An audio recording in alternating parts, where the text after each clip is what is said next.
hasa ama nini kilitufanya sisi tufanye kongamano hili siku ya leo? Watu wengi wamekuwa wakisema kwamba Rais Samia ni rais wa wanawake. Wanawake mwende mkamchague Rais Samia.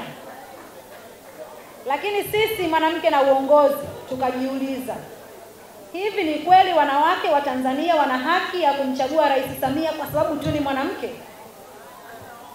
Kwa hiyo wanawake wa Tanzania tunaenda kumpigia kura Rais Samia za kura za huruma za jinsia yake? Sisi Mwanamke na Uongozi tuna kauli mbiu yetu inasema mwanamke makini, nguvu ya maamuzi.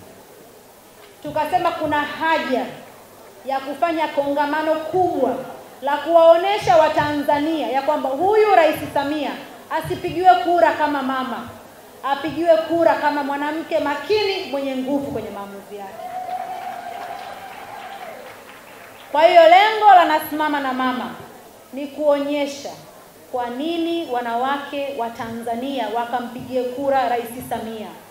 Amefanya nini katika miaka minne yake ambayo mwanamke Mtanzania wa hali ya chini, wa hali ya kati na hali ya juu imemsaidia.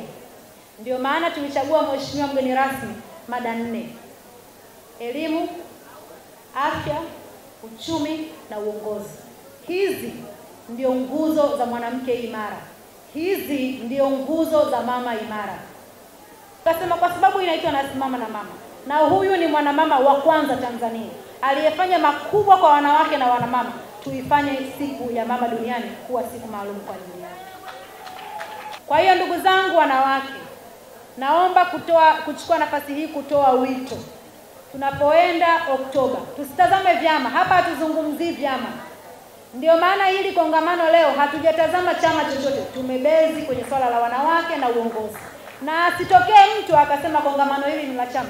Hili ni kongamano la taasisi ya Mwanamke na Uongozi, ambao tumetoka wazi kabisa tukisema tunasimama na Dr. Samia kwa yale mazuri aliyofanya kwa wanamama, ambayo sisi kama taasisi ya Mwanamke na Uongozi tumekuwa tukiyapigania ndani ya miaka 8 tangu